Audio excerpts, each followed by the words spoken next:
할렐루야. 아멘. 지난 한 주간도 하나님의 은혜로 승리하실 줄로 믿습니다. 각 가정에서 예배를 드리는 모든 성도들에게 오늘 현장에서 예배를 드리는 것과 같은 그런 동일한 축복과 또 하나님의 넘치는 은혜가 임하시기를 주님의 이름으로 축복합니다. 저는 코로나19의 어려운 상황 속에서 특히 현장 예배를 드리지 못하는 상황에서 주중에 또 많은 책들을 보고 코로나 상황에서 교회는 어떻게 해야 될지 또 연구하고 고민하고 있습니다. 제가 박사 과정 논문을 쓰고 있는 부분이 다사랑 교회가 이제 건강하고 성경적인 교회가 될 수 있도록 앞으로 어떻게 변화가 되어야 될지, 우리는 또 어떤 방향으로 나가야 될지에 대해서 고민하고 또 연구하고 있습니다. 거기에다가 요즘 코로나의 상황이 있기 때문에 그것이 더해져서 더 많은 그런 부분들을 준비해야 되는 그런 상황이기도 합니다. 코로나19가 크게는 전 세계의 모든 그런 상황을 바꾸어 놓았습니다. 여러분, 가깝게는 우리가 피부로 접하고 있는 것처럼 사실은 지금 우리의 상황도 많이 바뀌어졌습니다. 이제는 코로나19를 극복한다 할지라도 코로나19 이전의 상황으로 완전히 돌아가기는 어렵다라고 합니다. 많은 것이 이미 바뀌었고 또 바뀌어진 것에 우리는 익숙한 삶을 살고 있습니다. 코로나 상황에서 쏟아져 나오는 여러 책들과 또 온라인으로 참여하는 그 세미나들에 또 참여해 보았습니다. 세계적으로 참 유명한 그런 많은 목회자들이 우리는 어떻게 해야 될까라는 그 질문에 답하기 위해 또 많은 그런 발표를 하기도 합니다. 신학자들과 미래학자들이 연구하고 또 이야기하기를 우리는 앞으로 어떠한 시대를 맞이하게 될 것인가에 대해서 또 예측하고 또 고민해 봅니다. 그런 가운데 많은 생각을 하게 되지요. 지금의 한국교회는요, 한국교회 역사상 가장 어려운 시기를 맞이하고 있습니다. 많은 비난과 또 적대감은요, 사실 이루 말할 수가 없지요. 참으로 어려운 시간임에는 분명합니다. 이러한 분위기가 회복되기까지는 참 많은 시간이 필요합니다. 앞으로 전도하기 쉽지 않고요. 그리고 새신자들이 이제 처음 믿는 사람들이 예수 믿고 나오기 쉽지 않습니다. 의학계에 있는 많은 의료진들과 또 미래학자들은 예측하기를 결국 코로나는 극복이 될 것이라고 이야기합니다. 그때가 어느 시점이 되는지는 또 백신과 치료제가 어느 정도 완성도 있게 개발되느냐에 따라서 달라지게 됩니다. 그리고 전 세계의 이 팬데믹이 속히 잡힐 수 있어야 합니다. 그러기 위해서는 대륙별로 함께 연합하여서 이 전염의 모든 것들을 차단해야 된다고 얘기합니다. 또 어떤 학자들은 얘기합니다. 앞으로 코로나19보다도 더 심각한 그런 바이러스들이 창궐할 수 있다고 얘기합니다. 그러한 부분들은 가능성을 열어두고 우리는 또 생각해 보아야 합니다. 여러분, 결국은 리바운드가 되어서 사실은 이전과 같은 삶으로 우리는 돌아가려고 하는, 또 돌아가게 되는, 완전치는 않지만 그렇게 되는 상황이 펼쳐지게 될 것입니다. 똑같지는 않지만, 이전과 완전치는 않지만, 그러나 이전의 어떤 삶으로 돌아갈 때에 우리는 준비되지 않으면 안 됩니다. 어떤 신학자들은 한국교회의 상황을 개탄합니다. 어떻게 이렇게 한순간에 무너질 수 있느냐라고 얘기합니다. 어떻게 이렇게 한순간에 모든 신뢰가 바닥이 날 수 있느냐고 이야기합니다. 그러나 여러분, 또 많은 사람들이 얘기합니다. 이런 어려움이 한국교회는 기회가 될 수 있다는 겁니다. 정말 무엇이 중요한가? 무엇이 교회의 모습인가? 우리는 어떻게 살아가야 되는가에 대해서 다시 한번 말씀으로 돌아갈 수 있는 기회라고 그렇게 설명하기도 합니다. 여러분, 이러한 현상과 상황 속에서 교회가 준비해야 될 두 가지가 있습니다. 앞으로 우리는 어떻게 해야 됩니까? 여러분, 이 두 가지를 기억해야 되는데, 첫 번째는요, 우리가 준비해야 될 것은 바로 이 리바운드, 또 이전의 삶으로 또 돌아가게 될 때에 이전에 우리가 드렸던 그냥 예배 드렸던 그냥 우리가 적당히 신앙생활 그 모든 삶에서 우리는 달라져야 된다라고 하는 겁니다. 이제는 정말 복음과 본질을 가지고 있는 교회로 달라져야 된다는 겁니다. 그리고 그러한 교회로 더욱 세워져야 된다는 겁니다. 교회다운 교회가 되어져야 된다는 겁니다. 은혜로운 말씀이 있고 나눔과 격려가 있고 힘들고 어려울 때 또 언제라도 함께 기도하고 마음을 주 앞에 드리는 그런 공동체가 되어야 됩니다. 사랑과 은혜가 있는 교회, 그리고 이웃을 사랑하는 교회가 바로 우리의 교회가 되어야 된다라고 하는 겁니다. 두 번째는요, 또 많은 신학자들, 많은 사람들이 얘기합니다. 앞으로 4차 산업혁명은 더 빨리 우리에게 다가온다는 겁니다. 여러분, 사실 제가 처음 이제 카톡이라는 걸 쓰면서 또 얼마나 신기했는지 모릅니다. 카톡은요, 제가 한국 와서 보니까 공짜예요, 공짜. 돈도 안 듭니다. 마음껏 문자도 보내고 또 여러 사람이 같이 그렇게 또 공유할 수 있고 뭐 사진도 뭐 많은 것도 그렇게 또 공유하고 또 이야기할 수 있습니다. 참 새로운 세상이었죠. 근데 지금은요, 영상을 통해서 회의하고 영상을 통해서 공부하고 뭐 이런 그런 것이 일상화가 되었습니다. 처음에는 많이 불편하지요. 저희 자녀들도 보니까요, 친구들과 이제 만나기 어려우니까요, 영상으로 함께 만나서 이야기하고 영상으로 만나서 함께 그렇게 시간을 보냅니다. 카톡과는 또 한 단계 다른 그런 삶을 살고 있는 겁니다. 이러한 상황에서 우리는 이 스마트 기기를 통한 소통과 그러한 업무를 보는 것이 일상화된 이 모든 상황, 교회 또한 준비해야 됩니다. 그러므로 교회가 이 모든 것들을 어떻게 활용함을 통하여 복음을 전하고 또 함께 예배할 수 있고 또 함께 많은 그러한 다음 세대들을 교회로 이끌어 올 수 있는가에서 우리는 고민하고 준비해야 합니다. 그런데 여러분, 지금 많은 위기 가운데 다른 교회들은요, 이러한 그런 여러 활용도적인 면에 대해서 많이 집중합니다. 우리가 어떻게 준비해야 되는지, 무엇을 해야 되는지 생각합니다. 그런데 여러분, 제가 말씀드리고 싶은 것은 그 무엇보다 여러분 더 중요한 것은 바로 교회가 교회답게 새로워지는 것이라고 하는 겁니다. 여러분, 소프트웨어 준비해야 되죠. 여러분, 활용적이면 준비해야 됩니다. 그거 준비하지 않으면 뒤처집니다. 그러나 교회다운 교회가 될 때에 교회는 하나님 앞에 영광을 돌려드리는 그러한 참된 하나님의 은혜가 넘치는 교회 공동체가 되게 될 줄로 믿습니다. 저는 한국교회의 이기적인 모습과 정치화된 그러한 모습을 보면서 성경을 잘못 해석하고 있고 그리고 잘못 이해하기 때문이라고 생각합니다. 요즘 아픈 성도들의 가정을 위해서 기도하고 또 코로나로 인하여 힘든 그런 상황 가운데 있는 성도들을 위해서 기도합니다. 참 그렇게 안타깝고 참 눈물이 나는 그런 상황 속에서도 하나님이 저에게 주시는 은혜가 있습니다. 하나님이 주시는 사랑이 있습니다.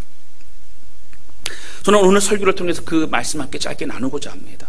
제가 앞부분에 코로나의 상황을 말씀드렸고요, 우리가 이 시대에 준비될 많은 것들로 말씀드렸습니다. 그러나 여러분, 오늘 제일 먼저 우리가 강건한 믿음의 사람이 되기를 원합니다. 오늘 이 말씀을 통해서 변치 않는 주님의 사랑을 깨닫고 다시 힘을 내고 이 어려움의 길을 믿음을 끝까지 걸어가는 그러한 저와 여러분 되실 수 있기를 주님의 이름으로 축원합니다. 첫 번째 함께 나누기 원하는 것은요, 우리를 사랑하시는 하나님이시라는 겁니다. 이런 얘기 말씀드리면, 목사님 뻔한 얘기잖아요, 당연히 하나님 우리를 사랑하시죠 이라고 여러분 얘기하실 수 있습니다. 더군다나 우리 교회 이름이 뭐 다사랑교회 아닙니까? 다사랑교회, 사랑이 넘치는 교회, 그 사랑 가지고 있는 교회 아닙니까? 그런데 여러분, 아는 것과 그것을 느끼는 것은 확실히 다릅니다. 남편이 아내를 사랑하는 것을 아는 것과 또 어떠한 계기가 되어서 그 사랑하는 마음을 확인하거나 또 알고 있지만 이제는 느껴지는 것은 다르다라고 하는 것입니다. 오늘 본문은 하나님께서 천지 창조하시는 그 전체 내용의 일부분입니다. 세상을 창조하실 때 하나님은요, 첫날서부터 6일째까지 창조하시고 또 7일째 안식하셨습니다. 첫째 날에요, 짧게 말씀드리면 빛과 어둠을 창조하셨고, 둘째 날에는요, 또 이제 궁창 위의 물과 궁창 아래의 물로 창조하셨으니 궁창 위의 물은 바로 하늘을 말하죠. 셋째 날에는요, 땅과 바다를 창조하셨고, 그리고 땅의 각양 이제 나무들과 그런 식물들을 창조하셨습니다. 넷째 날에는요, 낮과 밤을 만드셨고, 또 계절과 날을 만드셨고, 또 해와 달과 별을 만드셨습니다. 다섯째 날에는요, 물고기들과 또 하늘을 날아다니는 새 종류들을 다 만드셨습니다. 그리고 여섯째 날에는요, 땅에 있는 모든 그런 움직이는 생물들을 만드셨고, 그리고 마지막으로 사람을 만들어 주셨습니다. 여러분들이 잘 아시는 대로 하나님은 전지전능하신 분이십니다. 여러분, 하나님께서 어떻게 창조하셨어요? 말씀으로 창조하셨죠. 낮과 밤이 있으라, 그러면 그렇게 있게 됩니다. 식물들이 있으라, 그러면 그렇게 있게 되었습니다. 전지전능하신 하나님, 유일하신 하나님이시기 때문에 그렇습니다. 여러분, 그런데요, 사람을 어떻게 만드셨어요? 직접 만들어 주셨습니다. 빚어서 만들어 주셨습니다. 여러분, 하나님이 만드신 그런 자연을 보면요, 우리는 행복합니다. 그 완전함과 그 오묘함과 그 포근함 때문에 우리는 힐링이 되고 기쁨이 됩니다. 여러분, 제가 요즘 가끔 이제 안양천별을요, 이제 걷게 되면요, 굉장히 행복해요. 날씨도 많이 시원해졌고요. 이 자연을 볼 때마다 이 자연 속에서 왜 이렇게 마음이 기쁘고 또 행복하고 은혜가 넘치는지 모릅니다. 여러분, 왜 그럴까요? 자연을 통해서도 왜 그렇게 하나님의 사랑이 느껴질까요? 우리에게 하나님은 계속 말씀하시기 때문입니다. 말씀하시는데요, 이 말씀하시는 걸 계시라고 합니다.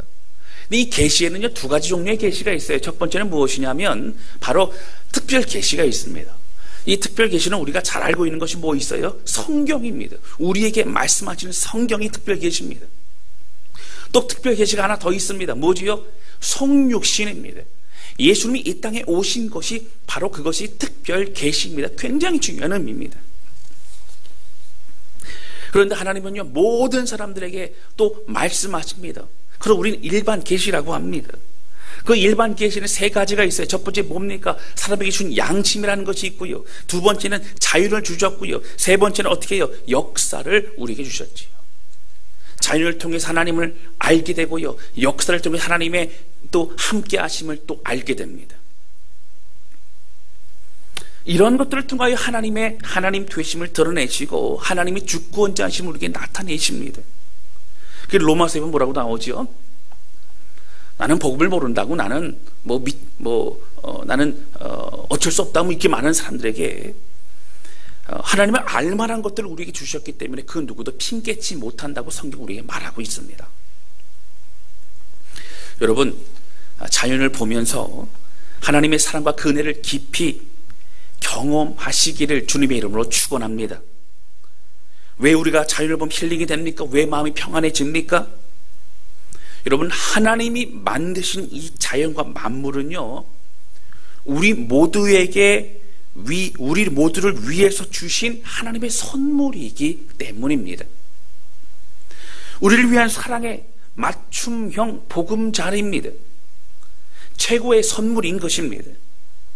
우리가 그 안에서 행복하고요, 그리고 누리고요, 또 생육하고 번성하고 그리고 이 땅을 다스리기를 주님은 원하셨기 때문이라고 하는 거예요. 최고의 것을 주셨습니다. 그러나 나중에 제가 더 설명을 드리겠지만 이것은 우리에게 그냥 주신 것이 아니라 위임하신 겁니다. 맡겨주신 겁니다. 누리라고 주신 겁니다. 우리는 청지기이기 때문에 위임받은 것이기 때문에 이걸 잘 활용하고 주의 영광을 위해서 우리는 그렇게 살아야 되는 것입니다. 자연을 훼손하면 안 되지요. 질서 안에서 하나님이 주신 걸 소중히 생각하며 가꿀 수 있어야 합니다. 여러분, 성경을 많이 읽어보신 분들은 여지없이 우리가 느낄 수밖에 없는 것은요, 기가 막힌 것이 있죠. 이 모든 창조에 대한 내용들은 결국 여러분, 사람 창조에 집중되어 있는 것을 볼 수 있다라고 하는 겁니다. 앞에 있는 많은 창조의 내용이 필요하지요. 창조의 원리를 알 수 있는 그러한 굉장히 중요한 정보들입니다. 그러나 그 내용들을 통해 결국은 이제 방향이 집중되어 있는 것은 어디입니까? 바로 사람 창조에 하나님은 그 의도를 드러내시고 있다라고 하는 겁니다. 하나님의 관심과 하나님의 사랑은 확연히 사람에게 집중되어 있습니다. 그리고 본문의 말씀 26절을 보실까요? 26절 우리 같이 읽겠습니다. 시작. 하나님이 이르시되 우리의 형상을 따라 우리의 모양대로 우리가 사람을 만들고 그들로 바다의 물고기와 하늘의 새와 가축과 온 땅과 땅에 기른 모든 것을 다스리게 하자 하시고. 아멘. 여러분, 하나님이 이르시되 어떻게 해요? 우리의 형상을 따라 우리의 모양대로. 여러분, 그 어떤 것도 하나님의 형상으로 하나님의 모양대로 만들지 않았습니다. 하나님의 성품, 하나님의 그런 모든 거룩하신과 하나님의 어떤 신적인 특징도 우리에게 주신 겁니다. 우리가 죄로 인해 타락하면서 참으로 많이 어려워졌지요. 그러나 우리의 마음 가운데 하나님이 주시는 그 놀라운 은혜들이 있어요. 특별한 선물들이 있습니다. 하나님은 우리를 거룩과 또 구별된 존귀한 자로 우리를 창조해 주셨고요. 그 하나님은 하나님 형상으로 만들어 주셨기 때문에 하나님과 소통할 수 있고 하나님을 만날 수 있고 하나님을 느낄 수 있는 그런 영적인 존재로 우리를 만들어 주셨다고 하는 겁니다. 누구만요? 우리 사람들만요. 할렐루야. 아멘. 이 얼마나 감사한지 모릅니다. 여러분, 또 28절서부터 30절까지 말씀을 보시면 하나님께서 아담과 하와에게 말씀하시기 시작합니다. 28절 말씀 보실까요? 하나님이 그들에게 복을 주시며 하나님이 그들에게 이르시되 라고 나옵니다. 여러분, 하나님이 그들에게 복을 주시며 하나님이 그들에게 이르시되 라고 말합니다. 이르시되 말씀하셨어요. 29절에도 하나님이 그들에게 이르시되 말씀하신 것. 여러분, 다른 존재에게 말씀하시지 않아요. 또 말씀하셔도 그들을 깨닫지 못하면 느끼지 못합니다. 그런데 사람들만이 하나님 형상으로 만들어진 우리만이 영적인 존재로 하나님을 만날 수 있고 소통할 수 있고 하나님께 마음을 드릴 수 있다라고 하는 것입니다.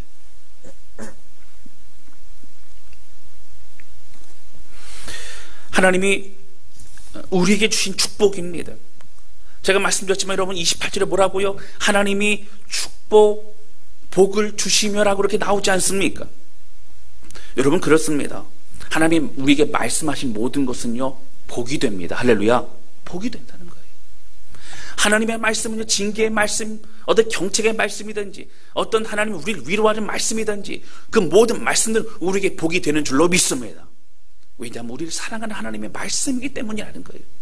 선하고 신실하게 이끌어 가시는 주의 놀라운 그 말씀이기 때문이라는 겁니다. 오직 사람에게만 그렇게 하셨습니다. 여러분, 이 부분을요, 사실을 저명한 그런 성경학자인 월터 브루거만은 여러분 이렇게 얘기합니다. 오직 사람만을 만나고 싶고 소통하고 싶은 하나님의 마음이 완전하게 표현되어 있는 굉장히 중요한 구절이라고 하는 거예요. 하나님은 우리를 그러한 존재로, 사랑의 존재로 만드셨어요. 그래서 자유의지도 주십니다. 여러분, 사랑이라고 하는 것은요, 내가 맹목적으로 저 사람을 어쩔 수 없이 그렇게 만나야 되는 것이 아니라 내가 만나고 싶은 마음이 들 때 만나는 것이 사랑이 아닙니까? 하나님도 자유의지를 주셔서 우리가 선택하여, 우리 의지로 선택하여 하나님께 예배드리고 하나님께 나아갈 수 있도록 그렇게 허락하셨다는 거예요. 얼마나 감사한지 모릅니다. 이사야서 43장 7절 말씀을 좀 보시겠습니다. 이사야서 43장 7절에는 하나님이 우리를 어떻게 만드셨는지, 왜 만드셨는지 그러면 자세히 잘 나오죠. 우리 7절 말씀 우리 같이 읽겠습니다. 시작. 내 이름으로 불려지는 모든 자 곧 내가 내 영광을 위하여 창조한 자를 오게 하라.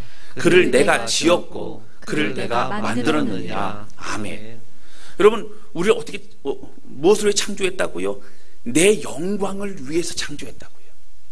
내 이름을 불려주는 모든 자가 뭐예요? 믿는 그리스도인들 말합니다. 그들이 여러분 어떻게 해요? 이제 주의 영광을 위해서 그렇게 만들어진 하나님의 사람이라고 하는 것이죠.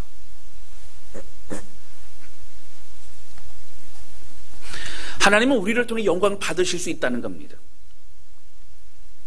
그만큼 우리 사람들이 얼마나 축복된 존재로 그렇게 지음 받았는지 모릅니다. 여러분, 우리가 기르는 강아지가 이뻐도요, 그 뽀삐가 아무리 노래를 불러도 하나님 그 뽀삐를 통하여 영광을 받지 못합니다. 우리를 통하여 영광을 받으십니다.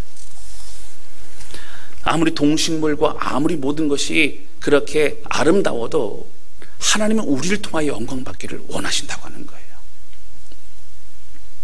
사랑하는 성도 여러분, 오늘 우리가 어떠한 존재인지 알아야 합니다. 2000년이 넘는 그런 기독 교회사에 그 교회사를 보면요, 참 많은 어려움이 있었습니다. 질병으로 인한 고난도 참 많았고요. 그리고 다른 종교로 인한 그런 많은 핍박도 있었고 전쟁도 있었습니다. 그러나 믿음의 선진들은 그 어떤 것보다도 근본적인 하나님의 사랑과 하나님의 약속의 말씀을 붙잡고 끝까지 믿음의 길을 걸어갈 수 있었다라고 하는 거예요. 힘들고 어려운 환경일수록 오히려 기독교는 더 승리했습니다. 여러분, 왜 그렇습니까? 환경보다 더 크신 하나님을 붙잡았기 때문이라고 하는 거예요. 여러분, 기독 교회사를 보면 더 명확히 우리는 알 수 있습니다. 여러분, 저도 요즘 기도하면 참 눈물이 많이 나옵니다. 한국의 상황을 보면서 눈물이 나고요, 또 한국 교회의 모습을 보면서 참 눈물이 납니다. 또 성도들의 건강을 생각하고 또 성도들이 힘든 그런 시간들을 보내고 있다는 것을 생각할 때 참 눈물이 많이 납니다. 사실 무엇보다 제가 해드릴 수 있는 것이 없어서 눈물이 많이 납니다. 그러나 여러분, 그렇게 눈물 흘릴 때에, 그렇게 기도할 때에 주께서 주신 말씀은요, 오늘 우리에게 주신 이 말씀과 같이 저를 비롯한 우리 모두가 그 어떠한 피조물보다도 너무나 존귀하게, 사랑하여서 너무 존귀하게 만드신 그런 소중한 존재라는 것을 우리에게 말씀하시고 있다라고 하는 것입니다. 우리가 남편이 아내를 사랑하고 또 아내가 남편을 사랑한다고 알아도 그것을 이제 어떻게 해요? 마음에 느껴지는 것 중요하다고 하는 것이에요. 그러나 저는 그 사랑을 끊임없이 말씀하시는 그 하나님의 마음이 느껴져서 또 눈물을 흘리게 되었습니다. 여러분, 동일한 은혜가 저와 여러분들의 모든 삶에 넘치시기를 주님의 이름으로 축원합니다. 사랑하는 성도 여러분, 예수님이 이 땅에 내려오셔서 우리를 구원하시기 위해 죽으신 그 사실을 믿으시기 바랍니다.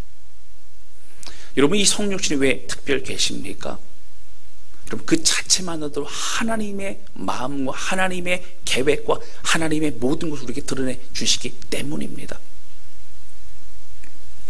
우리를 포기하지 않으시고 우리를 살리기 위한 주의 사랑이 너무나 명확하게 드러나 있습니다.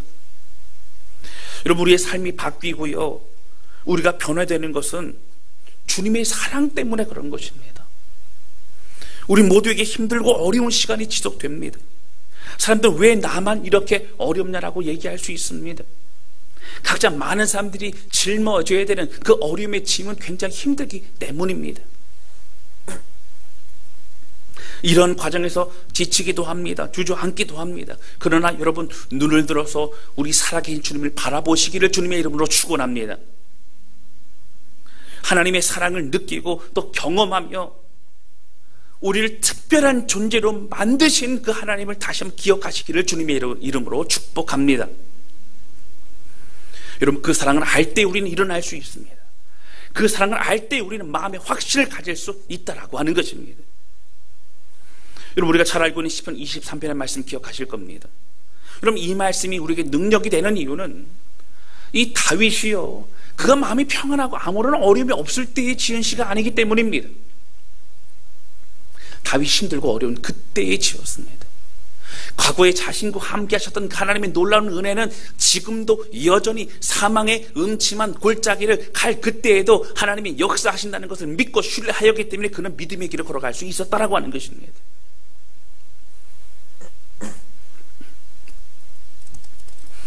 그럼 빌립보서 4장 말씀 좀 보실까요? 빌립보서 4장 13절에 보면 우리가 잘 아는 말씀이 나옵니다. 우리 같이 화면을 보시면 같이 읽겠습니다. 시작. 내게 능력 주신 자 안에서 내가 모든 것을 할 수 있느니라. 아멘. 맞습니다, 여러분. 내게 능력 주시는 자, 바로 우리 하나님 때문에 우리가 모든 것을 감당할 수 있습니다. 우리가 이겨낼 수 있습니다. 우리가 승리할 수 있습니다. 할렐루야. 아멘. 사도 바울은 어떠한 상황에서도, 그는 빈구가 참 어려움의 상황에서도, 그러나 또 풍부할 때에도 그는 교만하거나 자만하지 않았습니다. 왜냐하면 모든 것이 하나님의 은혜였고 힘들고 어려울 때도 힘주셔서 이겨낼 수 있었다라고 그는 고백합니다. 어떠한 상황에서도 하나님은 변치 않는 우리와 함께 하시는 하나님이기 때문입니다. 때로는 감당하기 힘든 상황이 우리를 힘들게 할 때도 있습니다. 그러나 여러분, 여전히 지금도 신실하게 우리를 주의 날개 그늘 아래서 보호하시고 함께 하시는 하나님 바라보며, 눈에 보이는 환경이 아니라 살아계신 하나님을 바라보는 믿음으로 승리하는 저와 여러분 되실 수 있기를 주님의 이름으로 축원합니다. 두 번째 함께 나누기 원하는 것은 여러분, 포기하지 않으시는 하나님이라는 겁니다. 여러분, 하나님은 선악과를 따먹기 전에 사실은 이제 에덴 동산을 안내해 주시면서 뭐라고 하셨어요? 이 모든 걸 너희에게 주지만 동산나무 중앙에 있는 저 선악을 알게 하는 저 과실은 절대 먹지 말라, 정령 죽으리라 말씀하셨습니다. 여러분, 그런데요, 그런 하나님의 경고에도 불구하고 이제 사탄의 또 뱀의 그 유혹을 통해서 어떻게 됩니까? 그 선악과를 따먹게 되죠. 여러분, 그런데요, 바로 모든 것이 끝나지 않았어요. 사형 선고를 받았지만 그들에게 그 땅에 살 수 있는, 이제 쫓겨났지만 이 땅에 살 수 있는 그런 시간이 허락됩니다. 왜 그렇습니까? 돌이킬 수 있는 시간을 주신 겁니다.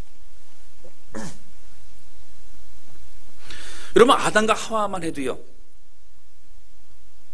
이 엄청난 불순종의 죄를 짓지 않았습니까? 여러분, 이 죄의 근원, 이 죄가 시작된 거예요, 사실은요. 근데 하나님은 어떻게 됩니까? 3장 21절에, 창세기 3장 21절 보실까요? 우리 같이 읽겠습니다. 시작. 여호와 하나님이 아담과 그의 아내를 위하여 가죽옷을 지어 입히시니라. 아멘. 여러분, 하나님께서 어떻게 하셨어요? 아담과 하와를 위하여라고 나옵니다. 위하여. 범죄한 그들을 어떻게 해요? 위하여 가죽옷을 지어서 입히시게 됩니다. 하나님의 사랑이 묻어나지요. 여러분, 근데 여기 중요한 것은요, 사실 제가 예전에 그 유치부 다닐 때인가, 참 제가 어릴 때 그랬습니다. 제가 보았던 그 에덴 동산의 그림은 아담과 하와가 이렇게 나뭇잎으로 이렇게 해서 가렸거든요. 근데 뭐 그때는 범죄하기 전을 어떻게 이렇게 드러나기 위해서 그런지 모르지만, 정확하게 하면요, 그때 타락한 이후에는 뭘로 옷을 지어 입었죠? 바로 가죽으로 하나님이 지어 입히셨다고 하는 거예요. 근데 가죽으로 입히기 위해서 무엇이 필요하지요? 맞습니다, 여러분. 동물을 죽이고요, 그 죽인 동물의 가죽을 통해서 입히신 거예요. 하나님은요, 우리를 위해서 희생하시기까지 하십니다. 바로 그것은 예수 그리스도의 십자가 사건을 이 창세기 때부터 예표하고 있는 거고요, 결국 우리를 위해서 예수님이 이 땅에 오셔 십자가에 못 박혀 돌아가시게 됩니다. 하나님은 그 어떠한 존재를 희생해서라도 우리를 살리기를 원하신 것입니다. 여러분, 지난주에 설교했지만 가인과 아벨의 이야기 아시죠? 가인과 아벨을 죽이지 않습니까? 여러분, 사실 이 창세기에 나오는 이 창조시대에, 이 초기 시대에 아담과 하와의 이 시대 보면 참 막장 드라마예요. 어떻게 살인이 이렇게 나옵니까? 그런데 여러분, 가인이 하나님으로부터 징계를 받습니다. 이제 4장 13절 보시면 이렇게 나옵니다. 하나님께서 너는 이제 유리한 자가 될 것이다, 평생 그런 사람이 될 것이다 말씀하셨더니, 이제 13절에 보면 이렇게 나오죠. 가인이 여호와께 아뢰되 내 죄벌이 지기가 너무 무거우나이다. 하나님께 뭐라고요? 하나님 말씀하신 이 징계가 너무 제가 힘듭니다, 어렵습니다 라고 그렇게 얘기를 해요. 여러분, 살인을 한 자가 뻔뻔하지 않습니까? 하나님이 당장 죽인 것도 아니고 어떻게 해요? 유리하고 방황하는 사람이 될 것이다 라고 말씀하셨는데, 그 14절에 보면 뭐라고 나오죠? 주께서 오늘 이 짐에서 나를 쫓아내셔온즉 내가 주의 낯을 배웁지 못하리니 내가 땅에서 피하며 유리하는 자가 될지라 무릇 나를 만나는 자마다 나를 죽이겠나이다. 하나님이 나와 함께 하시지 않기 때문에 나를 만나는 사람마다 나를 죽이려고 하면 어떡합니까? 전 두렵습니다. 이렇게 하는 거예요. 그랬더니 여러분 15절에 보면 하나님 이렇게 말씀하십니다. 우리 15절 같이 읽겠습니다. 시작. 여호와께서 그에게 이르시되 그렇지 아니하다. 가인을 죽이는 자는 벌을 7배나 받으리라 하시고 가인에게 표를 주사 그를 만나는 모든 사람에게서 죽임을 면하게 하시니라. 아멘. 여러분, 사실 큰 죄를 범했죠. 그런데 어떻게 해요? 가인 너를 죽이는 자는 그 벌을 7배나 받을 것이라. 그리고 내가 이 표를 줄 것인데 뭐 사실 뭔지는 우리는 잘 모릅니다. 그러나 그 표를 가지고 있으면 죽임을 면할 것이다. 하나님께 말씀하셨다고 하는 거예요. 여러분, 죄인인, 엄청난 죄인인 가인도 그래도 사랑하시는 하나님의 모습을 우리는 볼 수 있다라고 하는 겁니다. 여러분, 노아의 방주 사건도 마찬가지예요. 온 지면이요 모든 것이 악하다 그랬어요. 여러분, 그때 당시 말씀 보면요 생각하는 것과 행동하는 모든 것이 다 악하다 그랬습니다. 그런데 그때 하나님은요 완전히 다 그냥 쓸어버리지 않으시고 쓸어버리시되 노아의 가족을 통하여 새롭게 다시 시작하신다고 하는 거예요. 하나님은 우리를 만드신 목적을 다시 이루기를 원하셨습니다. 회복시키기를 원하셨습니다. 여러분, 그리고도 또 죄를 짓고요 바벨탑에서 하나님을 거역하고 우리끼리 우리만의 세상을 만들자, 하나님 없이 살자라고 그렇게 여러분 이제 바벨탑 높이 쌓아서 그렇게 대적하지 않습니까? 하나님 징계하시지만 여러분, 그 바벨탑을 쌓았던 그곳에서 바로 갈대 우르에서 하나님은 아브라함을 선택하여 부르십니다. 기회를 주시죠. 아브라함을 통해서, 아브라함의 후손을 통해서 결국 어떻게 됩니까? 구원의 계획을 이제 본격적으로 이루어 가십니다. 그리고 후손 이스라엘 백성을 통하여 예수님이 이 땅에 오시고 우리를 구원해 주셨습니다. 여러분, 이 모든 것이요 우리를 포기하지 않으시는 바로 하나님의 그 놀라운 사랑과 계획 가운데 우리가 있기 때문이라고 하는 거예요. 여러분, 때로 우리가 하나님 앞에 바로 설 수 없는 그러한 너무도 부족한 모습 때문에 참 좌절되기도 합니다. 신앙생활을 한다고 하면서 여러분 해결되지 못한 우리의 연약함, 반복적인 죄의 모습, 또 변화되지 않는 우리의 성품, 뭐 이런 것들이 우리를 힘들게 하기도 합니다. 그러나 여러분, 저는 오늘 우리가 다 같이 좀 다짐했으면 좋겠어요. 우리의 연약함, 우리의 부족함이 해결될 때까지 하나님 이 싸움을 저는 절대 놓지 않겠습니다. 여러분, 고백하는 저와 여러분 되실 수 있기를 주님의 이름으로 축원합니다. 그러나 여러분, 오늘 우리가 넘어졌다 할지라도 포기하거나 낙심하지도 않겠다라고 그렇게 주님 앞에 선포하는 저와 여러분 되시기를 주님의 이름으로 축원합니다.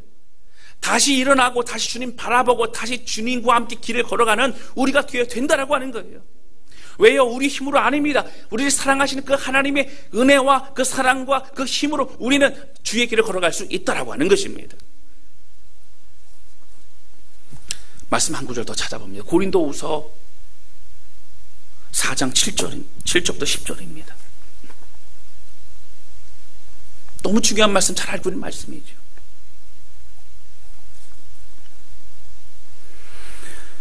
교독해 보실까요? 제가 7절을 얘기했습니다. 우리가 이 보배를 질그릇에 가졌으니 이는 힘이 큰 능력은 하나님께 있고 우리에게 있지 아니함을 알게 하려 함이라. 우리가 사방으로 우겨쌈을 당하여도 쌓이지 아니하며 답답한 일을 당하여도 낙심하지 아니하며 박해를 받아도 버림바 되지 아니하며 거꾸로 뜨림을 당하여도 망하지 아니하고 우리가 항상 예수의 죽음을 몸에 짊어짐은 예수의 생명이 또한 우리 몸에 나타나게 하려 함이라. 아멘. 사랑하는 성도 여러분, 그럼 우리가 질그릇의 보배를 가졌어요. 사실 우리는 나약합니다. 이 질그릇은요 금방 깨어지고 또 밟히기도 하고, 여러분 그러한 나약한 어떤 좀 보잘것없는 어떻게 보면 흔한 그런 그릇이라고 할 수 있죠. 그런데 여러분, 이 질그릇에 보배를 가졌기 때문에 우리는 그런 보잘것없는 그릇이 아니라 이제 보배합이 되었어요. 우리는 달라졌습니다. 우리 신분은 달라졌고, 신분이 달라졌다는 것은 우리는 완전히 다른 존재가 되어졌다라고 하는 것입니다. 여러분, 우리는 비록 초라하고 또 나약한 존재이고요, 또 쉽게 낙심하기도 합니다. 또 우리가 이겨내기에는 버거운 그런 환경들이 우리를 참 짓누르고 힘들게 하기도 합니다. 그러나 여러분, 우리는 질그릇이지만, 쉽게 깨질 수 있는 그릇이지만 우리는 그 보배인 생명을 가졌습니다. 할렐루야. 우리에게는 예수 그리스도의 이름이 있다라고 하는 거예요. 할렐루야. 저는 복음의 진리와 예배의 감격 있는 교회, 이 슬로건을 굉장히 좋아합니다. 즉, 하나님께 영광과 진리로 예배하는 교회, 하나님을 만나는 교회, 하나님의 마음을 느끼고 그 앞에 순종하고 반응하는 교회, 그 마음 가지고 세상에 나아가고 이웃을 사랑하고 섬기는 교회. 그럼 이런 교회가 다스란 교회가 돼야 될 줄로 믿습니다.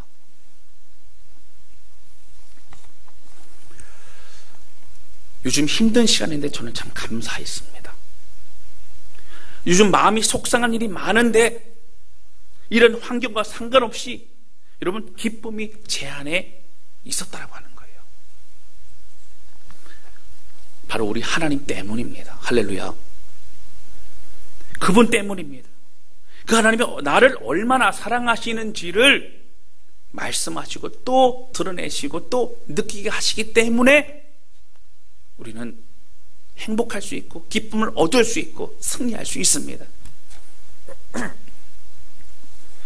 사랑하는 성도 여러분, 창조의 과정을 통해서도 우리 한 사람 한 사람 향한 하나님의 사랑이 어떤 줄 우리는 알았습니다.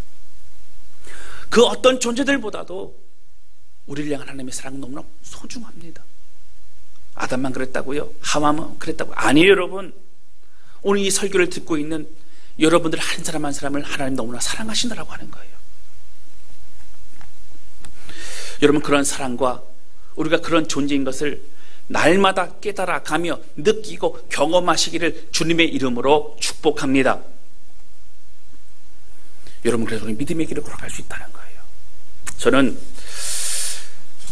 힘들고 어려운 중에서도 승리하였던 많은 믿음의 선지자들은 어떻게 그렇게 할 수 있었을까? 감옥 안에 있었던 사도 바울 어떻게 그렇게 할 수 있었을까? 너희는 기뻐하라. 기뻐하라. 항상 기뻐하라. 그렇게 담대히 말할 수 있는 사도 바울, 어떻게 그럴 수 있었을까? 여러분, 그는 하나님의 사랑 안에 거하고 있었기 때문이라고 하는 거예요. 오늘 이 시간에 좀 같이 좀 찬양하면서 하나님 앞에 좀 기도하는 시간을 가졌으면 좋겠습니다.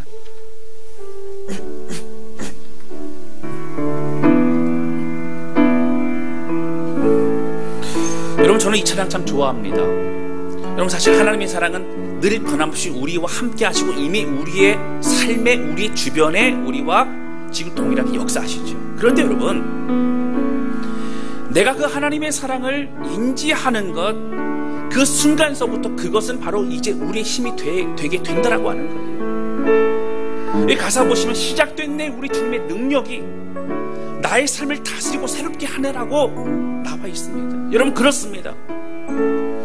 오늘 우리의 능력이 되신 그 하나님의 사랑을 마음을 열고 받아들이시기를 원합니다. 그 능력의 주님을 만나시기를 원합니다. 나를 향해서 사랑한다고 말씀하신 그것을 믿고 아멘으로 고백하시기를 원합니다. 그리고 오늘도 끝까지 주의 길을 걸어가며 다시 믿음으로 일어나, 우리는 비록 질그릇이지만 우리는 보배, 주의 생명 예수의 이름을 가지고 있다고 고백하며 오늘 주의 길을 끝까지 걸어가는 저와 여러분 되실 수 있기를 주님의 이름으로 축원합니다. 우리 함께 찬양하도록 합니다.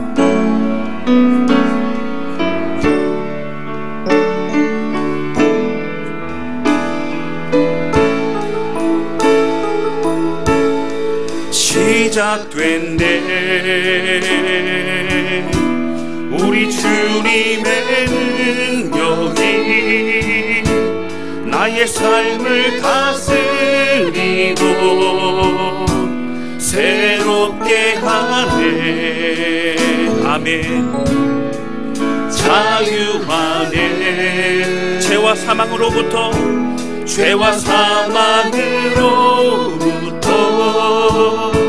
나의 삶은 변하구나.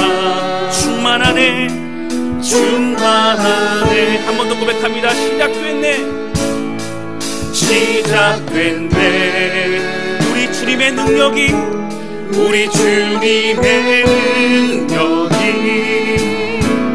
나의 삶을 다스리고 새롭게 하네.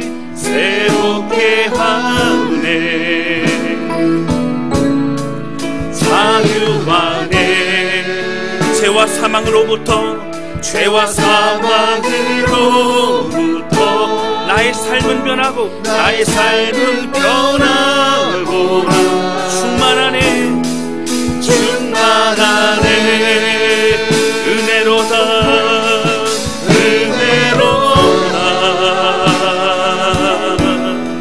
주의 은혜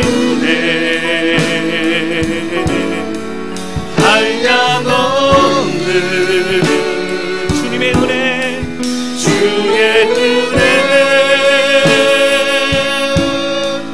은혜로다.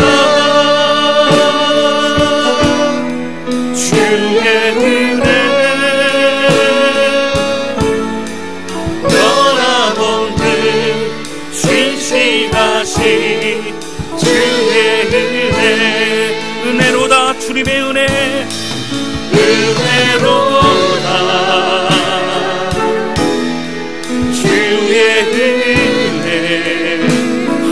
은혜 한량없는 우리 주님의 은혜. 은혜로다.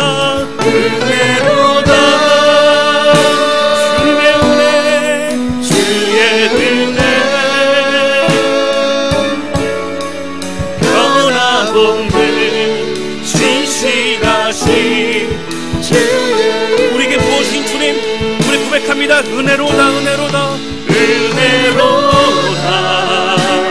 주님의 은혜.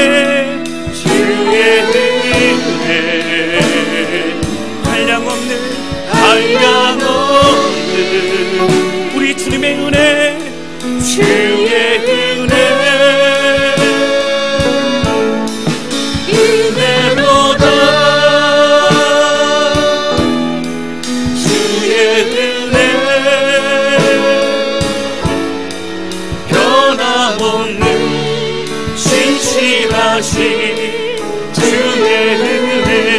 우리 함께 기도하기 원합니다. 하나님 아버지, 하나님 참으로 힘들고 어려운 우리의 환경과 상황이지만 하나님 우리가 힘을 낼 수 있는 건 다른 것 아니라 오직 우리를 사랑하시는 하나님의 사랑 때문입니다.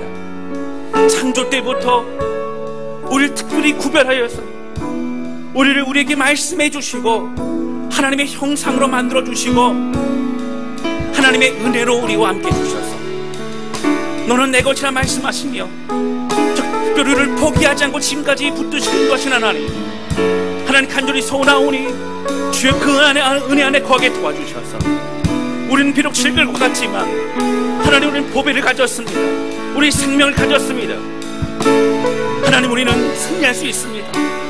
우리는 예수님의 이름을 가졌기 때문입니다. 하나님 그 시작된 은혜가 안에 거하며 살아가길 원하오니 붙잡아 주옵소서. 우리 간절한 마음으로 주 앞에 기도하기 원합니다. 우리 같이 기도하시겠습니다. 오 하나님 아버지, 세상은 힘들어가고 어렵습니다. 하나님 우리의 삶은 참으로 환경은 힘듭니다. 그러나 하나님 여전히 우리가 승리할 수 있는 것은, 여전히 우리가 기도할 수 있는 것은, 여전히 우리가 기뻐하고 우리가 노래할 수 있는 것은 우리의 대장 되신 예수 그리스도 주님이 우리와 함께 하시기 때문에 저를 믿습니다. 하나님 그렇습니다. 여호와는 나의 목자시니 내게 부족함이 없으리로다. 하나님 이 말씀이 우리의 말씀입니다. 하나님 이 말씀이 나의 말씀입니다. 하나님 여호와 하나님 우리 목자 되시기 때문에 우리가 사망에 넘치만 골짜기를 지나는 그 구간까지도, 그 순간까지도 하나님 우리를 보호하시고 하나님의 직방에 막대기 우리를 안위하시는 것으로 믿습니다. 하나님 오늘 우리의 마음과 심령을 붙잡아 주셔서 주여 낙심하지 않도록 하여 주시고 하나님 세상의 조롱과 세상의 하나님 속임과 그 어떤 것에도 마음 뺏기지 않도록 하여 주셔서 십자가의 은혜 가운데 거하며 주를 노래와 찬양으로 낼 수 있도록 붙드시고 인도해 주시기를 원합니다. 하나님 주의 은혜는 시작되었습니다. 하나님 주의 역사하심은 시작되었습니다. 하나님 우리와 함께 주의 놀라운 그 사랑은 시작되었습니다. 하나님 그 안에 거하며 오직 믿음의 길을 걸어가는 우리의 날 수 붙잡아 주시고, 하나님 오늘 하늘로부터 내려주시는 그 주의 은혜와 그 사랑 때문에 날마다 승리하는 우리가 모든 것 될수록 붙드셔 역사하여 주시옵소서.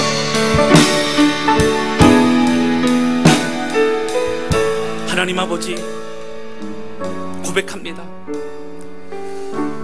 창조 때의 그 상황을 보면서 우리 한 사람 한 사람을 얼마나 구별하게 만드셨고, 하나님의 형상으로 하나님의 모양으로 또 우리에게 말씀하시고, 하나님의 이 모든 이 땅을 다스리는 일을 우리에게 또 위임해 주셔서 우리의 권위도 주시고 또 다스리는 또 누리는 기쁨도 허락하신 하나님 감사합니다. 하나님 끝까지 우리를 사랑하셔서 우리를 포기하지 않으시고, 우리가 죄인의 모습이지만 우리 입고 가운데 기회를 주시고 결국 예수 그리스도를 이 땅에 보내주시고 그 독생자 아들을 죽이시기까지 우리를 살려주신 주님 감사합니다. 오늘 그 사랑을 우리가 알고 있는 것이 아니라 우리 삶에 느끼며 경험하는 삶이 되게 도와주시고, 우리가 비록 질그릇과 같던 나약하고 부족한 우리 존재지만 오늘 우리 안에는 포기할 수 없는 그 질그릇의 보배를 가지고 있음을 고백하며 그 예수의 이름으로 승리하는 우리가 될 수 있도록 역사해 주시기를 원합니다. 하나님 아버지 간절히 소원하오니 고난의 상황 속에서도, 하나님 질병의 고통 속에서도, 각자 개인의 어려움과 막막함 속에서도 우리 하나님의 성도들을 붙드시고 인도해 주시되, 오늘 우리 힘을 낼 수 있는 것 다른 것이 아니라 바로 주님을 향한 우리의 신뢰요 믿음인 것을 깨닫게 됩니다. 하늘을 여시고 우리 가운데 말씀해 주시고 그 은혜로 승리하는 우리 다스란 교회가 되게 도와주셔서, 하나님 코로나 이후에 참 어려운 이 시대에도 참된 예배를 드리며 교회다운 교회, 성경의 말씀으로 오직 주 앞에 순종하는 교회, 다스란 교회가 될 수 있도록 역사하여 주옵소서. 하나님 특별히 간절히 소원하오니 하나님 함께해 주셔서 치유의 손길로 역사하여 주시고 회복의 능력으로 함께해 주셔서 힘들고 어려운 모든 가정마다 우리 하나님 동일한 은혜로 함께하여 주옵소서. 우리 주님 감사합니다. 믿고 맡깁니다. 주님 신뢰합니다. 예수님의 이름으로 기도하였습니다. 아멘.